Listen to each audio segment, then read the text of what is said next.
एक तत्व नाम दृढरी मना, एक तत्व नाम दृढरी मना, हरीशी करुणा येईल तुझे. ते नाम सोपे रे रामकृष्ण गोविंद, ते नाम सोपे रे रामकृष्ण गोविंद, वाचेसी सद्गत जपयादी. नामा परते तत्व नाही रे अन्यथा, नामा परते तत्व नाही रे अन्यथा, वाया अनेक पंथा जासी धनी.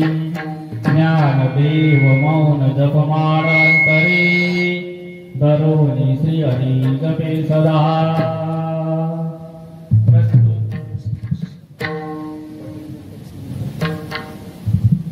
आपल्या सेवेसाठी, आपल्या मायबापांच्या सेवेसाठी घेतलेला अभंग हरिपाठातील सगळ्यांच्या ज्ञान, सगळ्यांना माहीत असलेला, सगळ्यांचा पाठ असलेला, अनुभवाने आलेला असा हा 4 चरणाचा ज्ञानेश्वर महाराजांचा अभंग. काय सांगावं. वेलेगाव एक पवित्र भूमी, पवित्र क्षेत्र, आणि या पवित्र क्षेत्रामध्ये चालत असलेला हा सुख सोहळा ज्ञान यज्ञ म्हणजे 3 दिवसीय वैष्णव मेळावा. आणि या मेळाव्याचा आज पहिला दिवस, आणि या पहिल्या दिवसाची 3 नंबरची कीर्तन रूपी सेवा माझ्या साधकाच्या, सर्वसामान्य साधकाच्या वाट्याला यावी हे मी माझं भाग्य समजतो. आणि तुमच्या मायबापांची सेवा करण्याची मला संधी मिळाली म्हणून मी भाग्यवान समजतो. या मेळाव्याचं 3रं वर्ष. योगायोग असा हरिभक्त परायण संजू दादांच्या माध्यमातून आज या पवित्र क्षेत्रावर हा धर्म मंडप, या ठिकाणी आज या कीर्तनाचा वैष्णव मेळाव्याचा समारंभ त्यांच्या योगाने चालू होणार. आताच त्या भाऊने सांगितलं, ते म्हणाले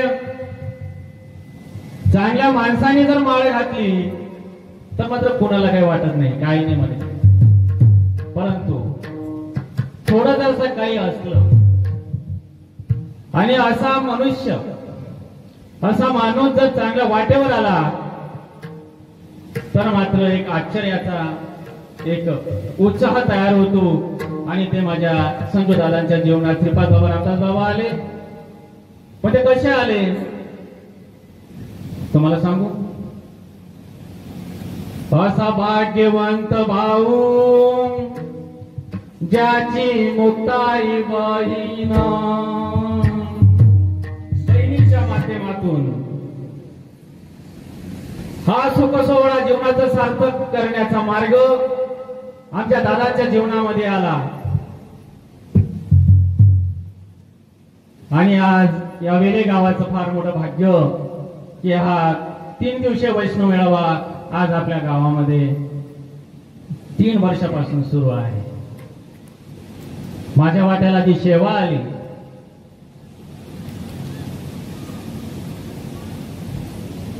अमोल रवींद्र पाटील, माननीय श्री अमोल रवींद्र पाटील यांना पुत्ररत्न प्राप्त झाल्याबद्दल तुम्हाला काय सांगू. असा या पुण्य पावन अशा या सोहळ्यामध्ये भाग घेऊन कुठली तरी सेवा आपल्या वाटेवर घेणं हे फार मोठं भाग्य आहे. आणि त्या भाग्याच्या अनुषंगाने आज मीही भाग्यवान समजतो की मला ही सेवा करायला मिळाली. एक तत्व नाम दृढ धरी म्हणा हरिसे करुणा येईल तुझी. ज्ञानेश्वर माऊली हरिपाठामध्ये सांगतात की तुम्ही जन्माला आलेले भाग्यवंत असे का त्या धर्म मंडपामध्ये जो बसतो खरंच भाग्यवान आहे. भाग्यवंताच्या वाटेला तो माणूस ज्या ठिकाणी आपलं भाग्य चालून येतं उजळले भाग्य आता अवघी चिंता वारली भाग्य उजळल्याशिवाय संत जीवनात येत नाही. माऊली मायबाप तुमच्या जीवनामध्ये संत आले आणि तुमचं भाग्य उजळलं. या महाराष्ट्र भूमी ही संतांची पावन अशी भूमी आहे आणि या संतांच्या भूमीमध्ये अनेक संतांची मांदेयाडी झाली, संतांचे अवतार झाले. ज्या ज्या वेळेस धर्माला ग्लानी आली त्या त्यावेळेस भगवंताने अवतार घेतला. संतांच्या रूपाने म्हणा, रामाच्या रूपाने म्हणा, कृष्णाच्या रूपाने म्हणा. तसंच एक संत अवताराला आले गोरोबा काका. आज गोरोबा काकांची पुण्यतिथी आहे बघा. आणि त्या गोरोबा काकांच्या पुण्यतिथीचं औचित्य साधून आज हा सोहळा साजरी केला जातोय. संतांच्या मांदियाळीमध्ये सगळ्यात वरिष्ठ असलेले गोरोबा काका म्हणून त्यांना काका म्हणायचे. आणि त्यांच्या मांदियाळीमध्ये ज्ञानेश्वर माऊली, निवृत्तीनाथ, सोपान काका, नामदेव महाराज सगळी मंडळी होती. आणि अशा संतांच्या मांदियाळीमध्ये गोरोबा काका हे सत्पुरुष आपापले चरित्र चालवण्यासाठी, जीवनाचं चरित्राचं चालवण्यासाठी त्यांचा तो कुंभाराचा व्यवसाय, गडग मडक घडवण्याचा व्यवसाय होता. आता व्यवसाय करत असताना ते पारमार्थिक क्षेत्रामध्ये सर्वश्रेष्ठ असे होते. आणि एके दिवशी सहज त्यांच्याकडे ज्ञानेश्वर माऊली, निवृत्तीनाथ, सोपान काका मुक्तही आले, नामदेव काकाही आलेले होते, नामदेव बाबाही आले होते. आणि त्यावेळेस मुक्ताई सहज म्हणाले की काका तुम्ही सर्वश्रेष्ठ आहात. कोणतं मडक कच्चं आणि कोणतं मडक पक्क हे भाजण्याचं तुम्हाला तत्व पूर्णताचं ज्ञान आहे बघा बरं. आणि तेव्हा मात्र नामदेव महाराजांच्या जवळ आले ते थापटणं मारायला. आणि तेव्हा मात्र राग आला आणि तेव्हा त्यांच्या जीवनामध्ये सारखे संत आले. आणि त्या संत आल्यामुळे जेव्हा त्यांनी सद्गुरूंना शरण गेले, भाऊने बाकीचा वाद सांगितला. आणि येसोबा काका जेव्हा त्यांच्या जीवनात आले तेव्हा त्यांना चराचरामध्ये भगवंत याचं ज्ञान झालं. मग आपल्याला मनुष्य जन्म प्राप्त झाला. नामदेवांसारख्या श्रेष्ठ अशा संतांमध्ये नवे नवे भगवंत खेळत होते, बाळगत होते, एका ताटात जेवण करत होते, तरी त्यांना संतांना शरण जावं लागलं. मग तसं आपल्या जीवनात संत यावेत, आपल्या जीवनात कोणतरी सद्गुरू यावेत. संजू दादांना जो काही परमार्थ समजला, जो अनुभव आला, जो साक्षात्कार झाला, तो या गावातील तळागाळातल्या माणसापर्यंत तो संप्रदाय पोहोचावा, त्यांना ते ज्ञान समजावं, त्यांच्या जीवनाचं सार्थक व्हावं, म्हणून त्यांचा हा एवढा हा उद्देश आणि या उद्देशाने घडवून आणलेला हा वैष्णव मेळा असे नियोजन. आणि या नियोजनाच्या माध्यमातून प्रत्येकाला त्याचं ज्ञान व्हावं हा त्यांचा अट्टहास आहे. एक तत्व नावाने आपण इकडे जा, तिकडे जा, तीर्थयात्रेला जा, मंदिराच्या फेऱ्या मार, या गुरुला शरण जा, त्या गुरुला शरण जा, परंतु आपल्याला त्याचा साक्षात्कार होत नाही. संत सांगतात की आपल्याला गुरु आपल्या जीवनात यावा. कशासाठी? तर आपल्या जीवनाचं सार्थक व्हावं, आपलं जन्म मरणाचं रहाटगाळ संपावं. पुनरपी जननम पुनरपी मनोरम पुनरपी जननी जठरी शयनम, ह्या ज्या वाऱ्या चालू आहे त्या वाऱ्या चुकवण्यासाठी आपल्या जीवनात संत यावेत. जोपर्यंत संत आपल्या जीवनात येत नाही तोपर्यंत आपल्या वाऱ्या चुकणार नाही आणि गर्भवासाचे दुःख आपल्याला परत परत भोगावं लागणार आहे. आणि गर्भवासाचं दुःख भोगावं लागू नये म्हणून संतांना शरण जावं. मग संत कसे असावे? गुरु करावा बळकट, त्याचे धरावे मनगट, प्रश्न विचारावे दोन, तू कोण आणि मी कोण. गुरुदेव हमारा प्यारा, जीवन का उजियारा.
आमच्या जीवनामध्ये श्रीपाद बाबांसारखे सद्गुरू महात्मे आले आणि आमच्या जीवनाचं सार्थक झालं. अज्ञानरूपी अंधकारामध्ये जीवन जगत असताना सद्गुरू जेव्हा जीवनात येतात त्यावेळेस मात्र प्रकाश, ज्ञानाचा प्रकाश होतो आणि मी कोण आहे याचं ज्ञान होतं. त्याच्यासाठी आपल्याला भक्ती करायची आहे की मी कोण आहे.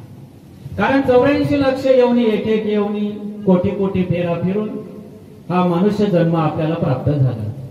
आणि मनुष्य जन्म प्राप्त झाल्यानंतर कुणाचे 5 गेले, कुणाचे 50 गेले, असे जर आपलं वय गेलं, आपलं जर जीवनाचं सार्थक झालं नाही, आपल्या जीवनात जर संत सद्गुरू आले नाही, तर मात्र पुन्हा आपल्याला त्याच गटांगड्या खावा लागणार.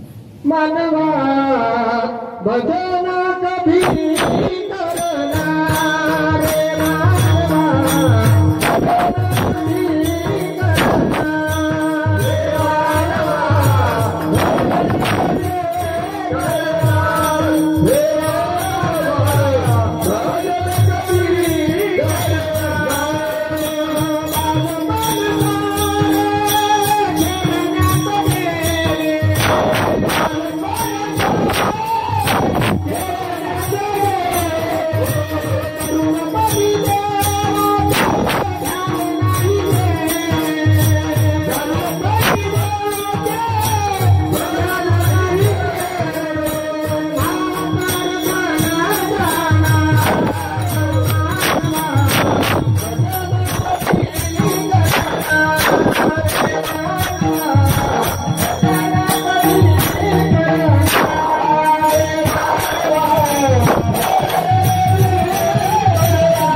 जीवन असं वाया जात आहे. परंतु एखाद्या चांगल्या अशा सद्गुरूंच्या माध्यमातून जर आपल्याला ज्ञानदृष्टी प्राप्त झाली तर जी श्रीकृष्ण भगवंतांनी अर्जुनाला दिली, अर्जुना तू या चर्मचक्षुंनी माझं जे ज्ञान आहे, माझं जे रूप आहे ते तू बघू शकणार नाही. त्याच्यासाठी दिव्य दृष्टी दिली अर्जुनाला. आणि ती दिव्य दृष्टी दिल्यानंतर अर्जुनाला चराचरामध्ये देव दिसला, म्हणजे विश्वरूप दिसलं. विश्वामध्ये उरून पुरलेला हा देव अणु रेणूवनी ठोकळा आणि तुका आकाशा एवढा. कारण तो उरून पुरून भरलेला आहे. एका सुईच्या डोकावर बसेल एवढी जागा भगवंताशिवाय रिकामी नाही. मग तो तुमच्या आमच्या नसेल, परंतु आपण तसा विचारच करत नाही.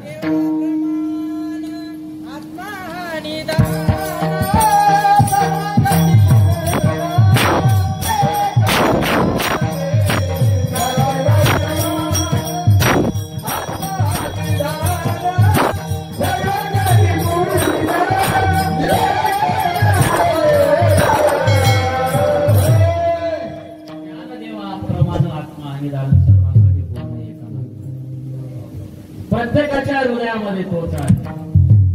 84 लक्ष येऊनी सगळ्यांच्या हृदयामध्ये तो आहे.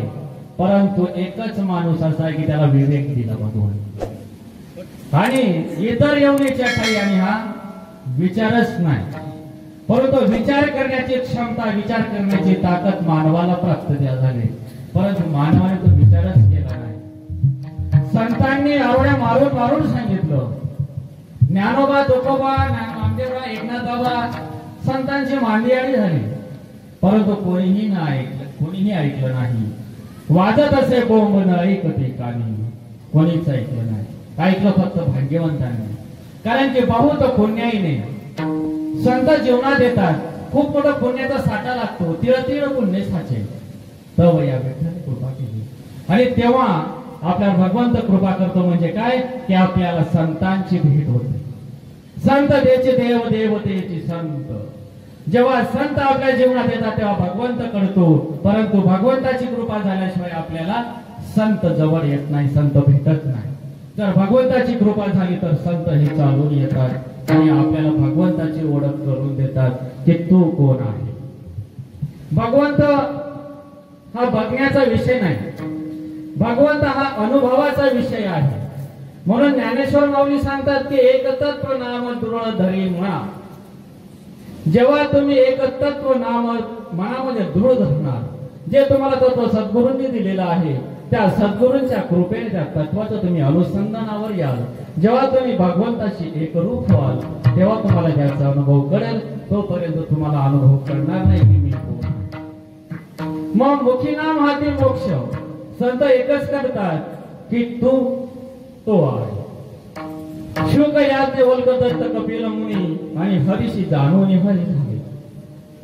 दत्ताने सुद्धा 24 गुरु केले. ते सुद्धा सद्गुरूंच्या शोधात होते. 24 गुरु करून सुद्धा त्यांना त्या ठिकाणी भगवंताचा अनुभव आला नाही. शेवटी अत्रि ऋषींना शरण गेले आणि अत्रि ऋषींना शरण जाऊन तेव्हा त्यांना सुखाचा अनुभव आला आणि तेव्हा भगवंताच्या त्यांना ते सुख प्राप्त झालं. आणि ते सुख आता तुमच्या आमच्या जीवनामध्ये श्रीपाद बाबांनी आपल्याला आणून दिलं.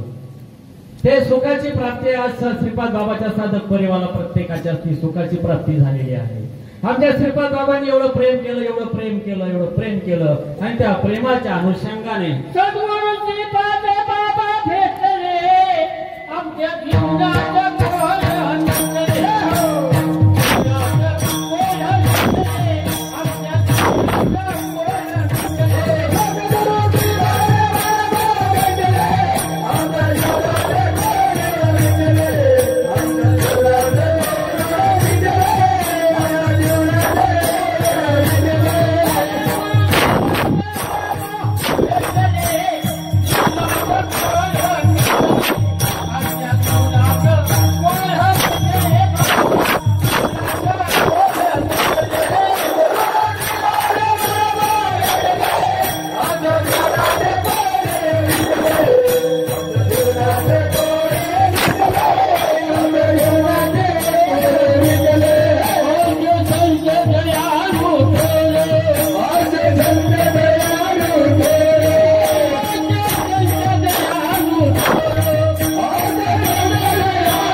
सद्गुरू श्रीपाद बाबा भेटले आणि आमच्या जीवनाचे कोड मिटले.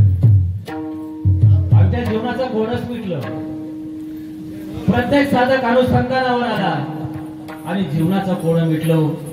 आईच्या गर्भामध्ये 9 महिने 9 दिवस पर्यंत असताना जे अनुसंधान चालू होतं, ते अनुसंधान धरत्री वायू लागता स्मरण विसरे तत्वता आवड गुलागे माता पिताने कोहम कोहम रडे. ते अनुसंधान तुटलेलं होतं आणि ते तुटलेलं अनुसंधान आमच्या श्रीपाद बाबांच्या माध्यमातून आमची ती तार जोडली गेली. संत सांगतात की जोपर्यंत जीवनाची ही तार जोडली जात नाही, जोपर्यंत आईच्या गर्भात चालू असलेलं नाम तुम्हाला मिळत नाही, तोपर्यंत तुमची जीवनाची सुटका नाही. कशी सुटका होऊ शकेल?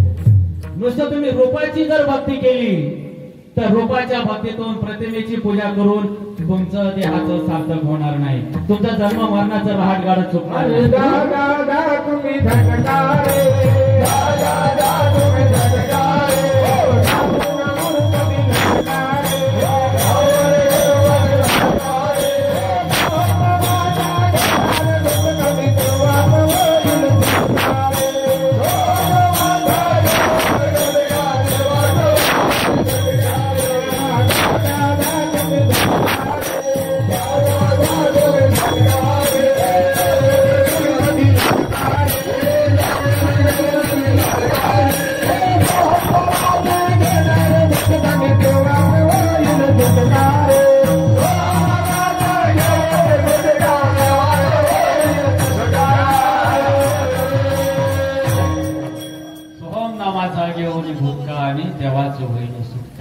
तोपर्यंत सुटका नाही होत.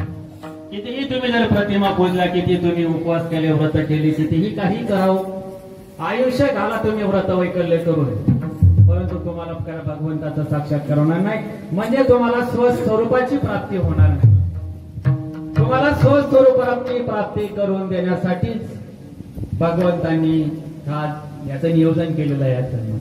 की प्रत्येकाला स्वस्वरूपाची प्राप्ती व्हावी, म्हणजे मी कोण आहे हे ओळखण्यासाठी आपल्याला भक्ती करायची. मायबाप, तुम्ही भगवंताला शरण जा, कितीही शरण जा, पण तुम्ही पाहिला कुठे भगवंत?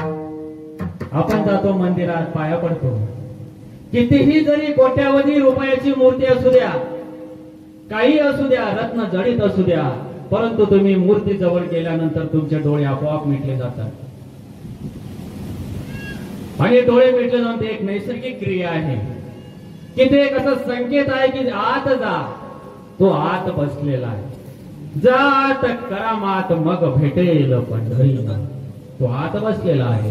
काया ही पंढरी आत्मा विठ्ठल नांदतो केवळ पांडुरंग.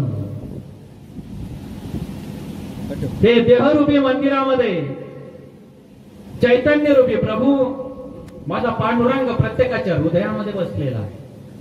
तुमचा जो श्वास चालू आहे, तो श्वास चालवण्याची शक्ती तुमची नाही, ती श्वास चालवण्याची शक्ती माझ्या चैतन्य रूपी पांडुरंग परमात्म्याची आहे. जीवन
देहरूपी माझी हो खरंच सोपा आहे.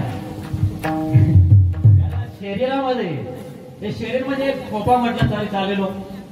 अरे त्याच्यामध्ये जो बसलेला आहे बघा, ते सहज म्हणतात या पिंजऱ्याचा जो पोपट उडून जातो ना, तो आत्मरूपी खोक्यामध्ये बसले. आणि सांगतात शरीर उत्तम चांगले, शरीर सुखाचे घोसुले. घोसुले म्हणजे शरीर उत्तम चांगले, शरीर सुखाचे घोसुले. शरीर साध्य होय तेने, शरीर साधिले परब्रह्म. शरीर उत्तम चांगले, शरीर सुखाचे घोसुले. शरीर उत्तम आहे, चांगलं आहे आणि परमेश्वराच्या परब्रह्माची प्राप्ती करून घेण्याचं एक साधन आहे. ज्ञानेश्वर माऊलींच्या जीवनात निवृत्तीनाथ आले. ज्ञान गुणगम्य ज्ञानदेवा लादले, निवृत्तीने दिले माझ्या हाती. असं ते गुणगम्य ज्ञान, त्याला गुढ असं म्हटलेलं आहे, गुह्य असं म्हटलेलं आहे. ते गुह्य ज्ञानाशिवाय माणसाला देव करत नाही. बघा, देवाचा अनुभव येत नाही. आणि ते आत्मतत्व, ते आत्मस्वरूप माणसाला सद्गुरूशिवाय प्राप्त होत नाही. आणि जेव्हा तुम्ही आत्मस्वरूपाशी लीन व्हाल, आत्मस्वरूपाशी एकरूप व्हाल, झालं तुमचं जीवनाचं सार्थक. सोपं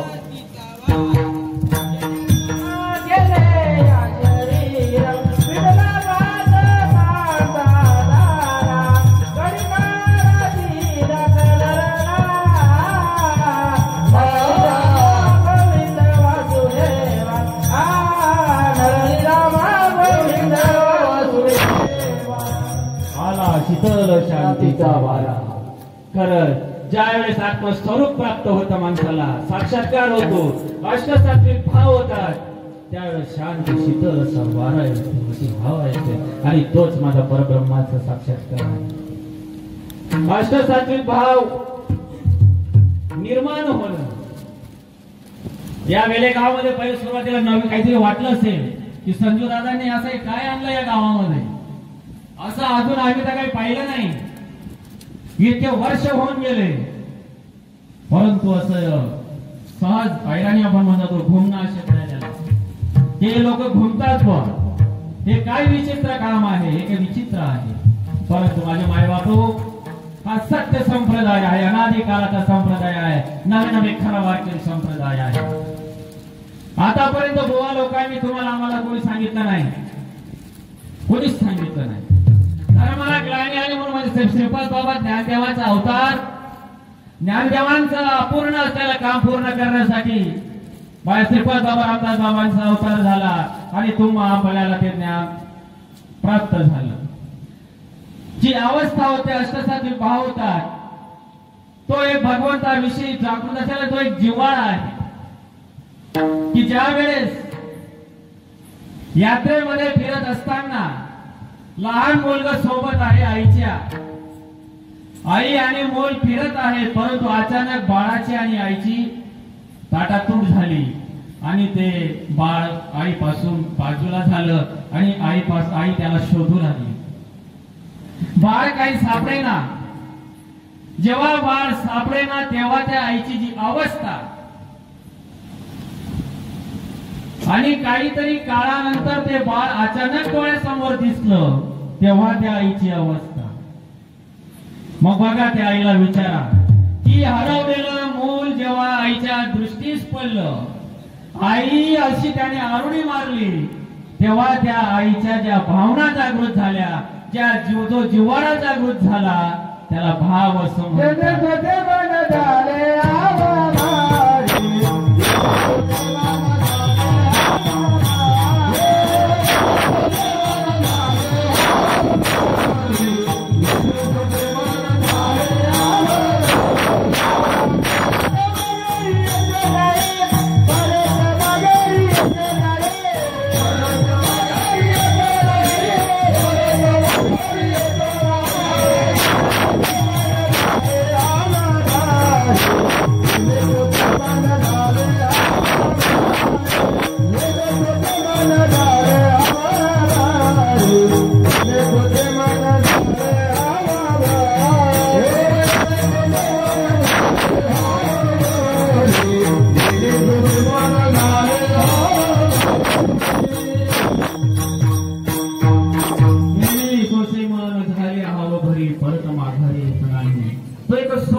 त्या आईला झालेला तो भाव तसा अनेक वर्ष कालांतरापासून 84 लक्ष येऊन फिरत असलेला हा जीव, या जीवाला जेव्हा सद्गुरु समोर हा माणूस बसतो, जेव्हा त्या साधकाला ते नाम सांगितलं जातं आणि नाम सांगितल्यानंतर जीवाला जो अनुभव येतो की अनेक जन्मांतरीपासून मी ज्याच्या शोधात होतो, त्याची ओळख मला माझ्या सद्गुरूंनी करून दिली, तेव्हा बेंबीच्या देठापासून भाव निर्माण होतो आणि तो भाव म्हणजे अष्टसात्विक भाव.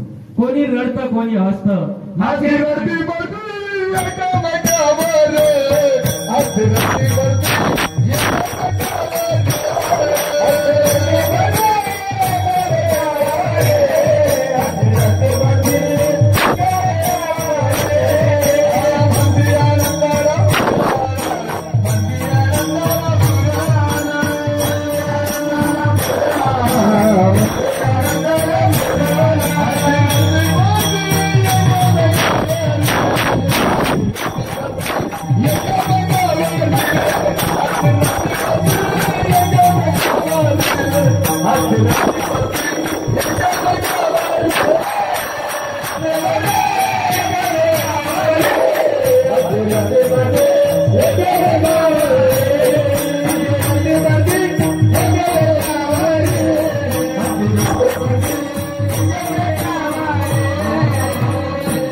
म्हणती आनंदाला पूर आला. तो आनंदाला पूर आला त्या जीवाला. तो जो जीवाला दुःख भोगत होता, त्याला शिवाची प्राप्ती होत नव्हती, परंतु जेव्हा श्रीपाद बाबा रामदास सारखे संत जीवनात आले आणि जीव हा शिव स्वरूप झाला, आणि म्हणून आपण सहज म्हणतो जीवन हा शिव बनी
माणूसना देव बनी जाय म्हणा श्रीपाद न सन्मा.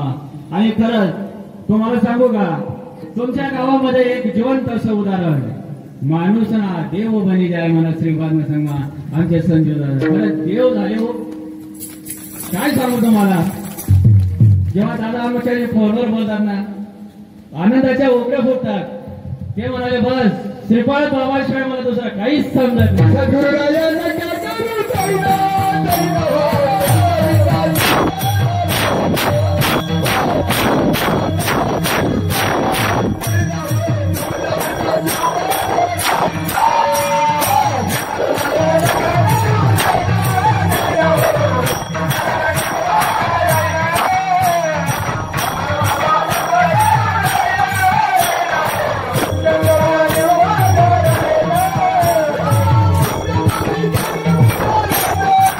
No.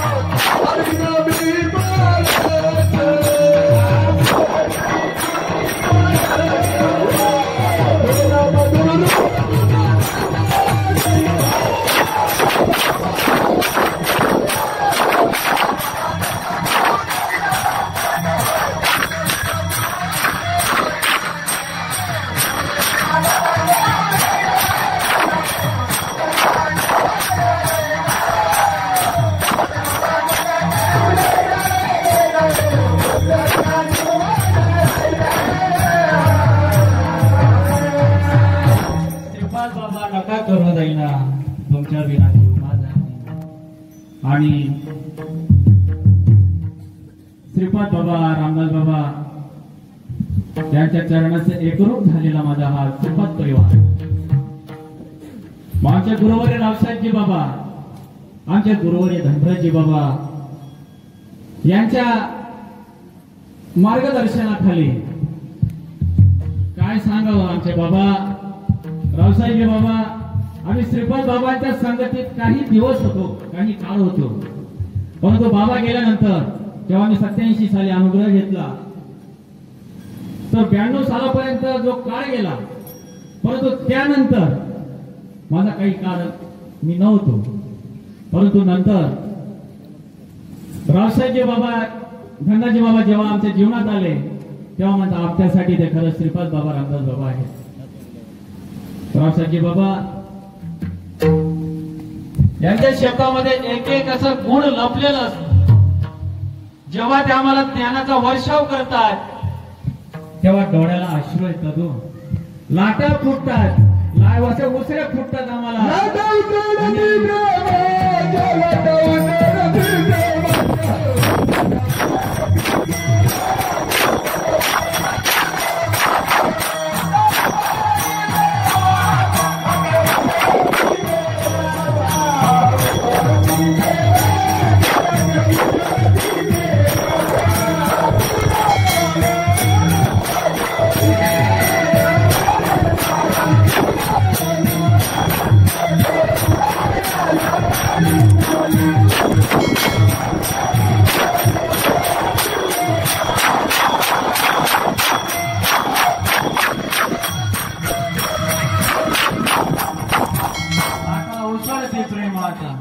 पूर आला आनंदाचा पूर येतो संतांच्या समागमामध्ये.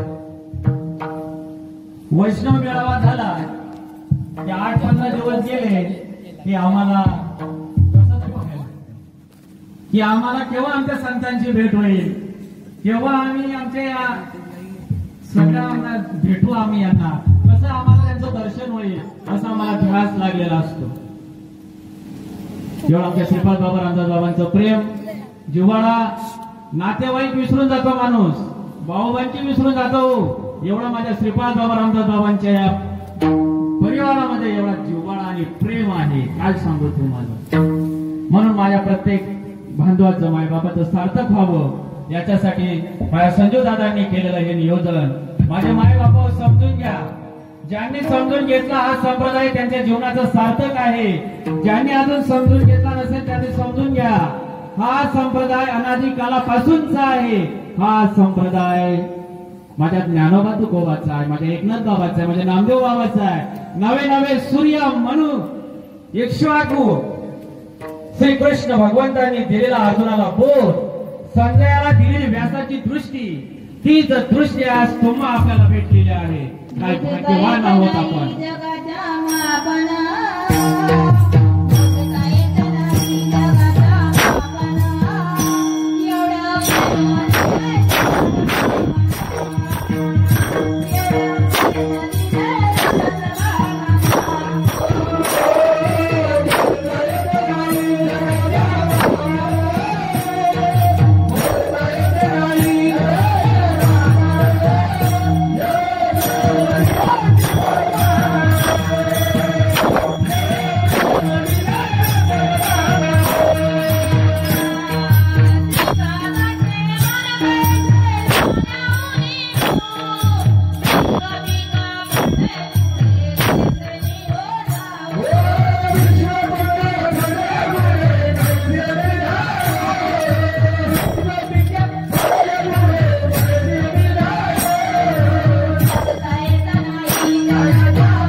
प्रेम दिलं श्रीपाद बाबांना, रामदास बाबांना.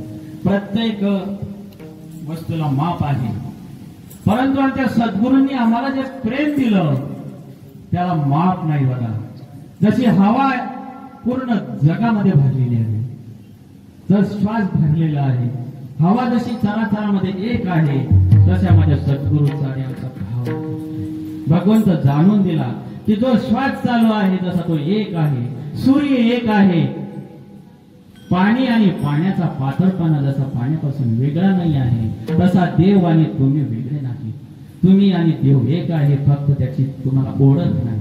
ज्या ओळख करून दिली तो सद्गुरू महात्मा श्रीपाद बाबा रामदास बाबा या महाराष्ट्राच्या भूमीमध्ये अवताराला येऊन गेले. भरतखंडी नरदेव प्राप्ती परम भाग्याची संपत्ती आणि या महाराष्ट्र अशा या पावन भूमीमध्ये तुम्ही आपण जन्माला आलो, आपण सार्थक झालं बघा. आणि कसं सार्थक झालं, असं भाग्यवान आहोत आपण. एक पद आहे, गळा तुळशीची माळ त्याला नामाची जोड, देहभान हरपले झाले विदेही शरीर. आम्ही दैवाचे दास श्रीपाद बाबांचे. आम्ही दैवाचे दास रामदास बाबांचे. काय सांगू याची मात दिला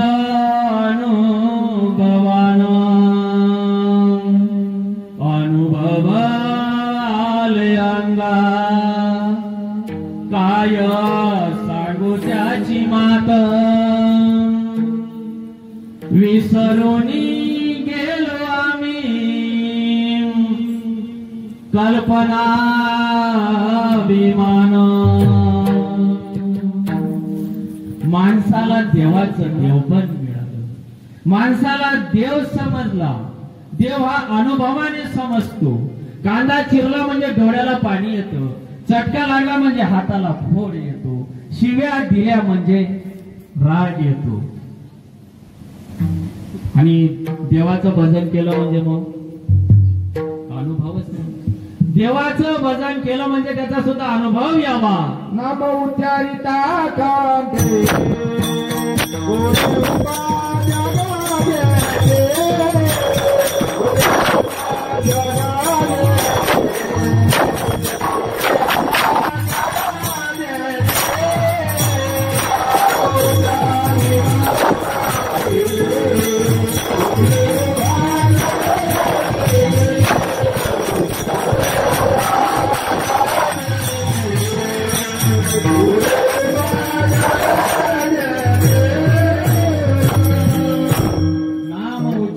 कंठी पुढे उभा. हिरण्यकश्यपूने सांगितलं की या कामामध्ये तू देव करतो, तर तुझ्या कामामध्ये सुद्धा देव आहे का म्हणे. हो, इथं सुद्धा माझा देव आहे. प्रल्हादाने विश्वासाने सांगितलं की याच्यात सुद्धा माझा देव आहे. तसा लात मारली आणि त्याच्यातून नरसिंहाचा अवतार झाला. नाम उच्चारिता कंठी पुढे उभा जगजेठी. असा माझा भगवंत चराचरामध्ये आहे, पण फक्त त्याला हाका मारणं देव आहे, देव आहे हृदय मंदिरात.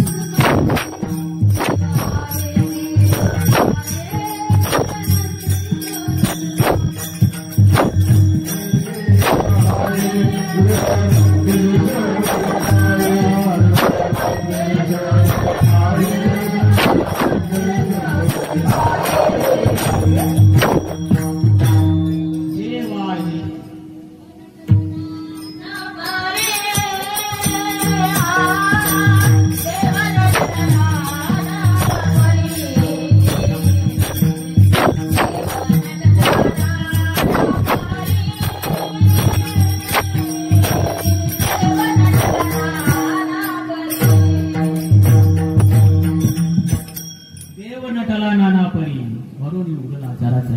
देव हा नाना प्रत्येक ठिकाणी आहे हो. फक्त आपल्याला ते भगवंताला साथ घालण्याची, भगवंताला समजून घेण्याची, भगवंताला एक बोलवून घेण्याची, भगवंताला ओळखून घेण्याची एक क्षमता लागते. ती क्षमता होती द्रौपदी माई. कृष्ण कृष्ण कृष्ण कृष्ण कृष्ण कृष्ण होते त्या ठिकाणी कृष्ण फिरत वस्त्र पुरवलं, वस्त्र रूप झाला, तो वस्त्रावतार झाला श्रीकृष्ण भगवंताचा. जण्याबाईने आरोडे मारले, मुक्ताईने आरोडे मारले, राधेने आरोडे मारले. तसा राधेनं त्या गौडजीने आरोड्या मारल्या, भगवंताचा धावा केला. तो धावा केला तर भगवंत आपला लगेच आपल्याला भगवंत धावत येतो. आणि म्हणून गौडणींनी जो परमार्थ केला, गौडणींनी जर भगवंताची सेवा केली, गौडींनी चिंतन केलं, तर श्रीकृष्णाला ओळखण्यासाठी, कृष्ण रूप होण्यासाठी गौडणी स्वरूप भक्ती करायला पाहिजे. जेव्हा आपण गौडणी स्वरूप म्हणजे आपण आपलं देहभान विसरून जावं, मी देह आहे ही भावना जर आपण विसरून गेलो, मी देह नाही मी एक आत्मा आहे, तेव्हा आपल्याला भक्तीचा भक्तीला आपले पाऊलवाट आहे. ते रामकृष्ण पंथ क्रमीला, राम आणि कृष्ण ज्या वाटेने गेले त्या वाटेने जर तुम्ही कधी गेलात तर मग ती वाट कोणी दाखवावी? ती वाट जाणकार माणसानं दाखवावी की ज्याने तो त्या वाटेवर गेलेला आहे, ज्याला ते माहिती आहे. पण आंधळ्याला विचारावं आणि आंधळ्याने तो मार्ग सांगावा. पांगड्या कधी त्या वाटेने गेला नाही, अपंग माणसाने तो वाट दाखवावी, तर आपण कुठपर्यंत पोहोचणार? केव्हा पोहोचणार आपण? नाही तर वाटेनी जाणकार माणसांनाच संत सज्जनाने घेतली प्रचिती, संत सज्जनाने घेतली प्रचिती, संत सज्जनाने घेतली प्रचिती,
संत सज्जनाने घेतली प्रचिती आळशी मंदमती केली. संत सज्जनांनी जी प्रचिती घेतली, परंतु त्या वाटेनं जो गेलाय ना त्याने ते वाट दाखवावी. हे व्यासपीठ आहे, मनोरंजनाचं साधन नाही, करमणुकीचं माध्यम नाही. हे व्यासपीठ परिवर्तनाचं माध्यम आहे.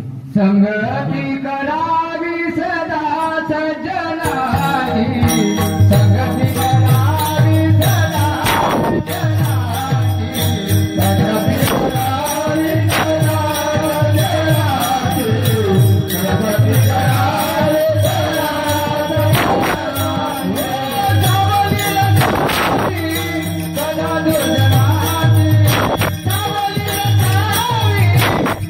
दुर्जनाची, संगती करावी सदा सज्जनाची, संगती करावी सदा सज्जनाची, सदा दुर्जनाची, सावलीला सावी, सदा दुर्जनाची,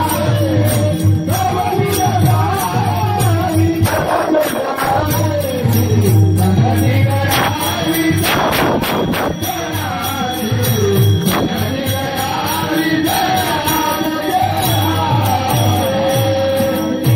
संगती करावी सदा सज्जनांची.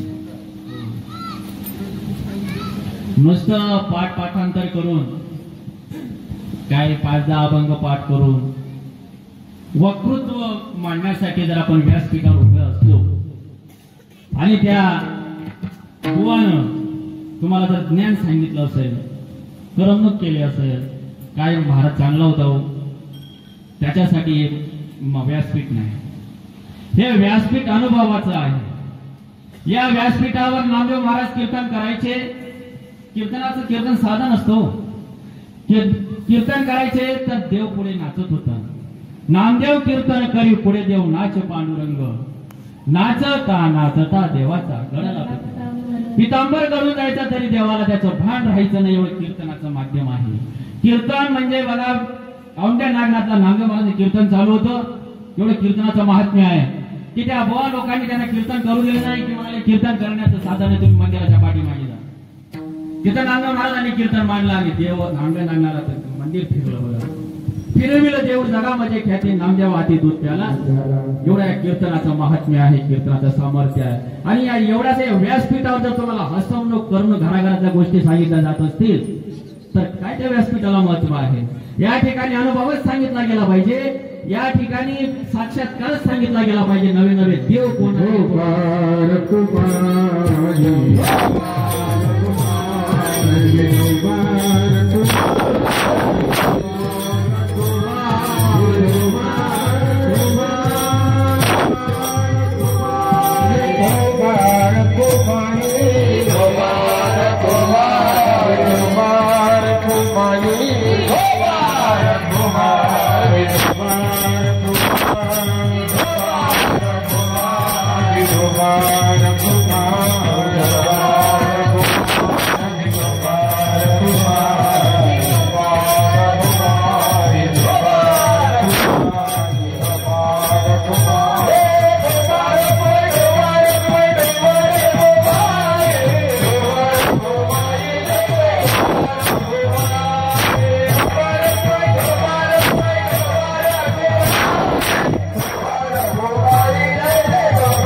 तत्वनाम द्रोदरी मना हरि सिंहाय तुझे हे मेरे राम कृष्ण गोविंद वाचे सद्गत जय